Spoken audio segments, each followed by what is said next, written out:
이제 오늘 본문은 사사기 10장인데 이제 지난 9장에서 누가 등장을 했었죠? 아주 악한 사람이 한 명 나타났었죠. 기드온의 아들인데 이름이 이상하죠? 아들인데 아비멜렉이라는 사람이 등장을 하죠. 내 아버지가 왕이다 이런 뜻을 가진 이름인데 그 아비멜렉이 아주 악한 일들을 행하다가 결국엔 되게 참 보잘것없는 그런 죽음을 맞이하게 되는 그런 일들이 이제 지난 9장에서 있었습니다. 오늘 이제 10장에서 보시면 이제 이스라엘 백성들이 그 후로 어떻게 살아가고 있는가가 또 등장을 하게 되는데 1절부터 쭉 보시면 4절 5절까지는 잘 가고 있는 것 같습니다. 그렇지 않습니까? 그냥 누가 사사가 되었고 처음에는 도도의 손자 부하의 아들 돌라가 이름이 되게 재밌죠. 이스라엘을 구원했고 그리고 나서 23년 동안 사사를 했고 그 다음에 또 이제 야일이라는 사람이 또 이렇게 했었고 그래서 5절까지는 이제 이렇게 쭉 갔는데 6절부터 다시 시작이 됩니다. 6절에 보니까 이스라엘 자손이 다시 여호와의 목전에 악을 행하여라고 나오게 되죠. 다시라는 표현이 참 가슴 아픈 표현 아니겠습니까? 그냥 이스라엘 자손이 여호와의 목전에 악을 행한 게 아니라 또라는 표현이죠. 또 여호와의 목전에 악을 행했다. 왜 이렇게 악을 행할까? 그리고 보시면 거기 한번 읽어보실까요? 6절을 몇 명의 신이 나오나 몇 개의 신이 나오나 시작. 이스라엘 자손이 다시 여호와의 목전에 악을 행하며 바알들과 아스다롯과 아람의 신들과 시돈의 신들과 모압의 신들과 암몬 자손의 신들과 블레셋 사람들의 신들을 섬기고 여호와를 버리고 그를 섬기지 아니함으로 몇 개죠? 7개나 등장을 합니다. 와, 7이라는 숫자는 성경에서 어떤 걸 상징하죠? 완전하다는 걸 뜻하죠. 그러니까 아주 써져 있는 게 7개지 섬길 수 있는 신들은 죄다 끌어다 다 섬겼다라고 생각하시면 될 것 같습니다. 아주 그냥 근처에 인근 각지에 아주 좋다는 신들은 조금이라도 좋다는 게 뭘까요? 좋다는 의미가 뭘까요? 요즘 제가 관절이 좀 안 좋은데 관절을 유독 잘 고치는 신이 있다더라. 그런 맥락. 혈액순환을 좋게 하는 신이 있다던데. 별별 신들을 조금이라도 능력이 있다라는 게 들리면 죄다 끌어다가 다 섬기고 있었다라는 것이죠. 그럼 이게 무엇을 의미하는 거냐면 나의 문제를 해결하고 싶은 마음. 그런데 이게 이제 나라적인 차원으로 보고 좀 더 발전해서 나가자면 이 주변의 강대국들이 섬기고 있는 신들, 그러면 주변에 힘이 센 나라들이 섬기는 신은 힘이 셀까요? 약할까요?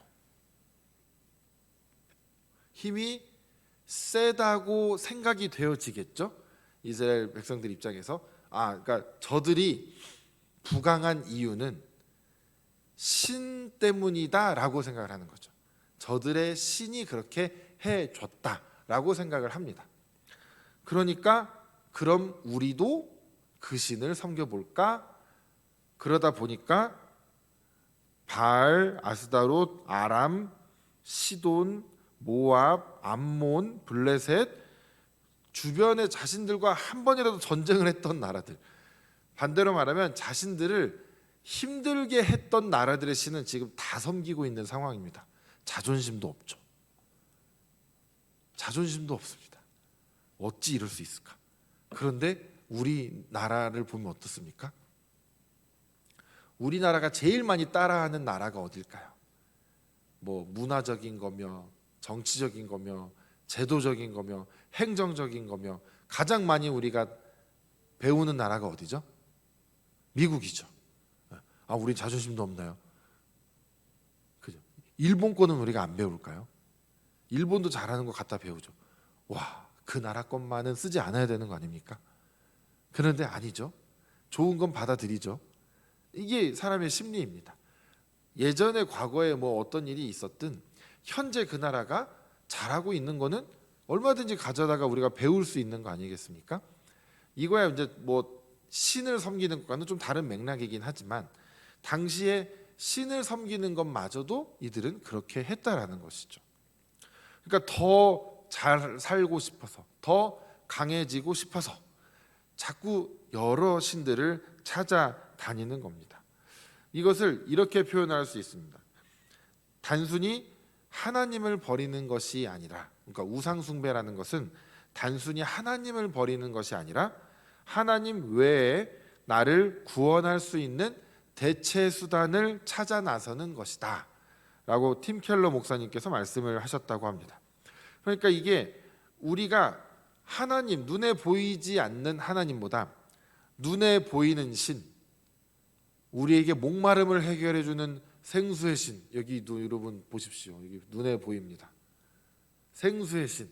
예를 들어 다른 나라가 이렇게 생긴 신, 생수의 모양으로 병을 만들어서 이게 우리 신이다, 이걸 마시면 목마름이 사라진다, 이렇게 막 하면은 이거 막 그 신은 눈에 보이는 신이니까 뭔가 좀 불확실성이 없고 확실한 게 보이니까 더 믿음을 갖게 되는 거죠. 더 강해 보이는 신, 또 막 더 실용적인 신, 이런 신들을 막 찾아 나서는 것이죠. 우리도 마찬가지겠죠. 우리도 예배는 드리지만 진짜 의지하는 건 따로 있을 때가 참 많습니다. 뭐 여러 가지가 있겠지만 뭐 굳이 예를 들지 않아도 우리에게 있어서 여러 가지 우상 숭배와 비슷한 것들을 혹은 그냥 우상 숭배를 찾아볼 수가 있습니다.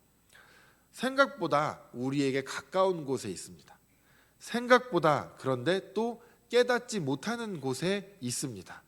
그래서 우리가 딱 보고 우상인 걸 알면 우리가 이렇게 할 텐데 그게 아니라 우리도 모르는 사이 우리에게 싹 들어와 있기도 하고, 그래서 우리가 깨닫지 못하기도 합니다. 근데 이렇게 진단을 해볼 수 있겠죠. 하나님보다 내가 먼저 찾는 것, 내가 힘들거나 어려울 때 하나님께 기도하거나 하나님을 찾기 전에 내가 먼저 하는 어떤 행위 또는 어떤 사람 또는 어떤 행동 또는 하여튼 여러 가지 그런 것들이 될 수도 있고, 이렇게 생각해 볼 수도 있습니다. 의외로 내가 한 번도 기도해 보지 않은 어떤 영역이 있을 수 있어요. 한 번도 어려움을 겪어보지 않았을 수도 있고, 그 부분에 있어서는, 그러면 그 부분에 있어서 나는 기도를 하지 않습니다. 그런데 결국 그것은 하나님께 내가 의지하지 않고 있다는 반증이 될 수도 있는 거죠. 그러니까 우리가 우상 숭배라는 건 굉장히 우리 사이에 교묘하게 들어와 있는 경우들도 아주 많기 때문에 우리가 아주 눈에 불을 켜고 잘 찾아야 되는데, 뭐 우리가 불을 켠다고 얼마나 찾겠습니까? 이미 우리를 속이고 들어와 있는 것들도 있는데, 그러니까 말씀으로 조명하는 것이죠. 성령께서 비춰주셔야 우리가 찾아낼 수가 있는 것입니다. 그런 것들도 찾아내야 하지만 우리가 대놓고 하나님보다 더 먼저 앞서 의지하는 것들도 분명히 있습니다. 뭐 대표적인 게 물질과 명예와 권력과 관계와 이런 것들이겠죠. 또 어떤 물질 얘기했죠. 그런 것들이 대표적인 겁니다. 거기에서 이제 조금씩 이제 곁가지로 나가는 것들이 우리가 좀 더 알기 어려운 것들이 또 있는 것이겠죠. 그런 것들이 이제 우상 숭배를 이스라엘이 아주 열심을 다해서 하게 되니 7절에 보니까 여호와께서 이스라엘에게 진노를 하셨습니다. 그래서 블레셋 사람들의 손과 암몬 자손의 손에 그들을 파셨다. 표현이 파셨다라는 것이지 하나님께서 뭐 직접 거래를 하셨겠습니까? 하나님께서 그들의 손에 결국 이스라엘 자손들이 괴롭힘 당하고 힘들게 되는 상황을 보시고도 그냥 두시는 것이죠. 구원해 주지 않으시는 겁니다. 그런데 이들만이 아니라 다른 족속들까지도 다 이들을 괴롭히게 되죠. 18해 동안 억압을 당했다라고 되어 있습니다. 이스라엘 백성들이 우리가 항상 얘기하는 게 있죠. 그 사사기서에서 그게 아주 극대화돼서 나타나는데 무한 반복 아니겠습니까? 계속 깨닫지 못하고 계속 죄를 짓는 거, 또 죄를 짓는 거, 또 하나님을 떠나는 거. 그런데 그와 동일한 빈도수로, 동일한 숫자로 이스라엘 백성들이 하나님을 떠나서 살면 10번을 하면 하나님은 10번을 벌을 하십니다. 이스라엘 백성들이 하나님을 잘 섬기지 못하면, 그러니까 이제 몇 해 동안 그러했다라는 걸 그냥 전체 하나로 보는 겁니다. 그렇게 했을 때, 예를 들어 사사가 나타날 때 그런 것들을 하나로 본다면 이스라엘 백성들이 그러다가 하나님께서 또 노하셔서 그들을 이게 벌을 내리시는 것이죠. 그러면 이게 이게 뭐 거의 창과 방패의 싸움처럼 끝이 나지 않는 싸움 같습니다. 이스라엘 백성이 죄를 지으면 지을 때마다 하나님께서는 계속해서 진노하시고 벌을 내리십니다. 누가 먼저 지칠까? 이게 궁금해지기도 합니다. 포기하실 법도 하신데 포기하지도 않으십니다. 여러분, 보통 이런 상황이 오면 우린 누가 더 징하다라고 생각할 수 있을까요? 계속 그럼에도 불구하고 계속 죄를 짓는 니들도 진짜 대단하다. 그런데 죄를 지을 때마다 끝까지 포기하지 않고 끝까지 추적해서 혼을 내시는 하나님도 참 놀라우시다. 그렇지 않습니까? 여러분들 누구에게 제발 그러지 말라고 혼도 내보고 때로는 매도 들어보고 별짓 다 했는데 끝까지 들어먹질 않고 끝까지 똑같은 짓을 나에게 끝까지 되풀이하면 우리는 어떻게 합니까? 더 이상 그 사람 안 보죠. 포기하지 않습니까? 그냥 안 보고 살지. 그런데 그렇지 못하는 관계가 하나 있죠. 가족. 특별히 자녀, 부모를 업신여겨도, 부모를 배신해도 부모는 자녀를 포기하지 못하는 것 같습니다. 자녀는 부모를 포기해도 부모는 자녀를 잘 포기하지 못하는 것 같습니다. 그렇지 않은 경우도 종종 있지만 대체적으로는 그런 것 같습니다. 그런데 하나님께서는 절대적으로 우리를 포기하지 않으시죠. 포기하지 못하시는 이유가 뭘까요? 바로 우리를 사랑하시기 때문이죠. 사랑하시기 때문에 잘못할 때마다 진노하십니다. 그리고 또 공의의 하나님이시기 때문에도 그렇죠. 그러니까 하나님은 우리를 버리시지도 않으시고 혼을 내지 않지도 않으십니다. 이건 정말 애증의 관계 아닙니까? 우리 입장에서가 아니라 죄를 짓고 좀 맘대로 살고 싶어하는 사람 입장에서 보자면 하나님 진짜 나 좀 내버려 두시라고요 좀. 그런데 하나님은 나는 그럴 수가 없단다 하면서 계속 우리를 추적하십니다. 요나와 하나님의 관계 같은 걸 보시면 좀 그런 게 이해가 되실 것 같습니다. 그러니까 이스라엘 백성들이 또 9절과 10절에 이제 가면 10절에서 드디어 죄를 깨닫습니다. 그리고 하나님께 부르짖죠. 우리가 우리 하나님을 버리고 다른 신들을 섬겨서 범죄하였습니다 라고 하나님께 나아갑니다. 그러면서 하나님께 막 부르짖죠. 그런데 하나님의 반응이 이번에 좀 다릅니다. 먼저 책망하시죠. 11절부터 내가 너네 예굽에서도 구해줬고 아모리 사람에게도 구해줬고 암몬, 블레셋 내가 다 너희 구원해주지 않았냐? 또 시돈, 아말렉, 마온 하나님도 등장하는 나라 숫자가 많아지셨습니다. 내가 이 나라 저 나라 결국 니들이 지금 섬기고 있는 그 신들, 너희들이 섬기고 있는 그 신들의 그 나라들에게서 너희들이 압제당하고 힘들어할 때 내가 다 구해줬던 나라들의 신들 아니냐? 그런데 너네 왜 그러고 있냐 이거잖아요. 그러면서 하나님께서 뭐라고 하시냐면 13절 한번 읽어보시죠. 다 같이 13절입니다. 너희가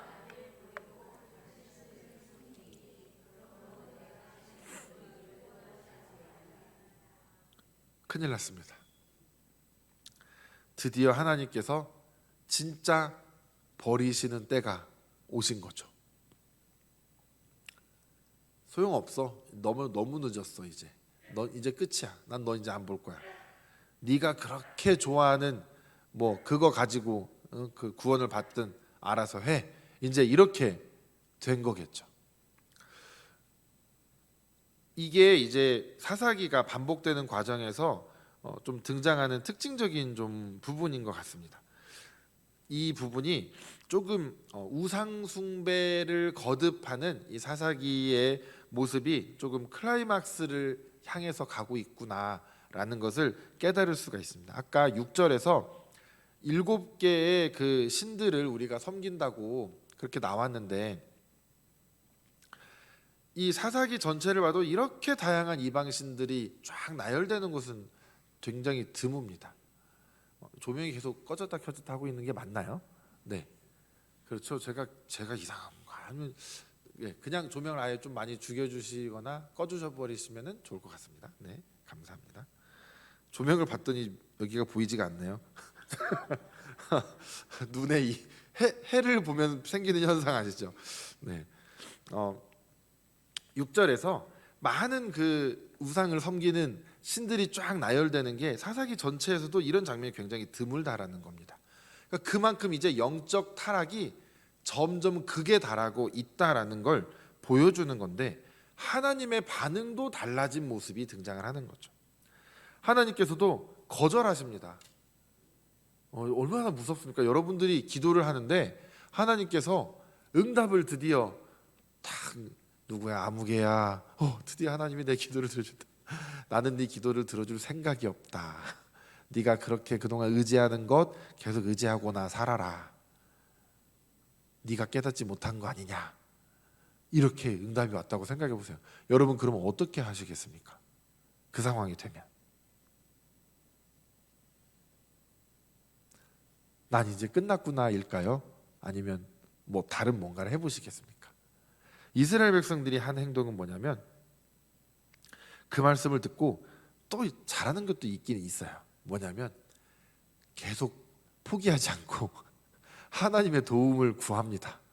왜냐하면 하나님 말고는 자신들을 구해줄 분이 안 계시다라는 걸 지금 깨달은 상황이거든요. 그러니까 그 앞에 가서 계속 부르짖는 건데, 뭘 하나 더 하냐면, 하나님 보세요, 제가 말로만 하는 거 아닌 거 보세요. 우상 신들을 다 직접 깨 부수기 시작합니다. 다 부숴서 그거를 다 제거하고 하나님만 섬기기 시작합니다. 그러니까 하나님께서 그럼 어떻게 하셨을까요? 그걸 보시고 드디어 너희들이 돌이켰구나 라고 하시기 전에 하나님이 그들의 고통으로 인해서 마음이 근심이 되셨다고 하십니다. 내가 너네 이제 내가 구원하지 않는다라고 말씀을 하셨는데, 얘들이 포기할 거나 낙심할 줄 알았는데 그렇지 않고 끝까지 주님 잘못했다고 하면서 막 자기 스스로 막 정화하기 시작하고 막 이제 경건한 삶을 막 살기 시작하는데, 그런데 여전히 핍박은 계속되고 있는 겁니다. 그럼에도 이제 굴하지 않고 하나님만 섬기는 걸 계속 하고 있는 거예요. 그러니까 하나님이 마음에 근심이 오기 시작하셨습니다. 왜 그럼 근심이 오실까? 마음이 다른 데는 곤고하였다라는 표현으로도 나오는데, 왜 근심하실까요? 하나님의 마음이 공의의 하나님과 사랑의 하나님이 늘 함께 공존하시기 때문입니다. 공의의 하나님만 보자면 거기서 절대 다시 탁 고개를 돌리시고 끝까지 쳐다보지 않으셔야 합니다. 그런데 함께 아파하고 계시는 거죠. 내 백성들이 고통받는 거, 그것을 계속 보고 있더니 하나님께서 마음이 너무나 아프고 저들의 고통을 그냥 내버려 둘 수가 없는 그 마음이 너무나 아프신 하나님의 마음이, 두 마음이 계속해서 같이 있으신 겁니다. 그러니까 하나님께서 너무나 고통을 함께 느끼시는 우리 하나님이라는 것을 우리가 여기서 알 수 있는 것입니다. 하나님은 하나님의 백성을 징계하시는데 그 고통을 사실 당신께서 함께 느끼고 계시는 게 바로 우리 하나님이시라는 것이죠. 부모님의 마음도 비슷하지 않습니까? 자녀를 잘못해서 매로 때리고 잘 때 약 발라주는 게 부모님 아닙니까? 때리는 가운데에서도 마음이 아픈 게 부모의 마음 아닙니까? 하나님께서도 그런 마음을 부모에게 주신 게 하나님이시잖아요. 하나님의 그 마음을 훨씬 더 애절하게, 정말 그 바로 근본이신 하나님이시니까 그것을 고스란히 그대로 느끼고 계시는 게 바로 하나님의 심정이라는 것입니다. 그리고 나서 이제 그 다음 사사가 이 다음 장에서 세워지기 시작을 하죠. 오늘은 여기까지 하고 말씀이 마무리가 됩니다. 우리가 여기서 그럼 무엇을 오늘 말씀을 통해서 기억을 해야 할 것인가? 첫 번째로는 내가 지금 누구를 섬기고 있는가를 잘 기억해 보셨으면 좋겠습니다. 내가 섬기고 있는 것은 분명히 하나님인 거는 맞는데 그 외에 한 5조 5천억만 개의 신을 내가 동시에 같이 섬기고 있는 것은 아닌가? 하나님을 섬기는 것은 맞는데 나의 행동과 생각과 행동 반경과 만나는 사람과 하는 여러 가지 이런 것들을 보면 하나님을 섬기는 것처럼 살고 있지 않은 나의 모습이 의외로 쉽게 발견되곤 한다라는 것이죠. 그것을 보면서 우리는 먼저 진단을 해야 되는 것이죠. 내가 누구를 섬기고 있는가? 내가 진짜 하나님을 섬기고 있는 것이 맞는가? 섬기고 있는 건 맞겠지만 하나님만을 의지하는 것이 맞는가? 이것을 기억해야 하는 것이죠. 진단해야 되는 것이죠. 그리고 정말 나를 구원해 주실, 나를 도와주실 진짜 구원자는 누구이신가? 그것을 우리가 다시 한번 기억해야 하는 것입니다. 그리고 나서 우리가 이제 회개에 들어가야 될 텐데 바로 회개는 그럼 감정이냐 행동이냐를 우리는 잘 판단해야 되는 것이겠죠. 잘못했습니다라고 막 울면서 막 손이 발이 되게 비는 거는 누구나 할 수 있습니다. 그런데 그 상황만 지나고 나면 똑같이 이전과 똑같이 돌아가는 것이 우리 사람의 본성인 것 같습니다. 그러니까 우리가 하나님 앞에 회개할 때는 하나님 잘못했다라고 하는 것과 동시에 우리의 행동을 반드시 수정해야 됩니다. 돌이켜야 되는 것이죠. 아예 돌이켜서 아예 그동안 했었던 모든 것들을 끊어내고 아예 다른 모습으로 다른 행동으로 삶을 살아가는 것이 진짜 회개입니다. 그렇게 할 때 하나님께서 우리를 보면서 마음 아파하시는 것이지 우리가 말로만 때로는 어떤 그냥 울컥 나오는 감정으로만 회개한다고 해서 하나님이 그것에 속아주시는 것은 한두 번에 불과하시거나 아닐 수도 있다라는 것입니다. 그러니까 우리가 진정한 회개를 하는 자들이 되어야 할 것이고 우리가 그것이 언제나 하나님 앞에서 정말 온전하고 순전하게 이루어져야 하는 것이 바로 오늘 우리 말씀을 통해서 우리가 깨닫게 되는 것 같습니다. 그래서 우리 모든 성도님들께서도 우리가 정말 의지하는 그 하나님만을 끝까지 의지하시고 신뢰하시고 그 하나님을 우리가 의지하지 못했던 부분들이 있다면 반드시 하나님 앞에 회개하고 이제 그것을 찾지 않는 그런 우리의 모습, 달라지는 모습들이 우리 삶 가운데 계속해서 나타나야 할 것입니다. 그것이 바로 성화되어가는 삶이겠죠. 우리 그렇게 살아가신 우리 모두가 되시기를 주님의 이름으로 축복합니다.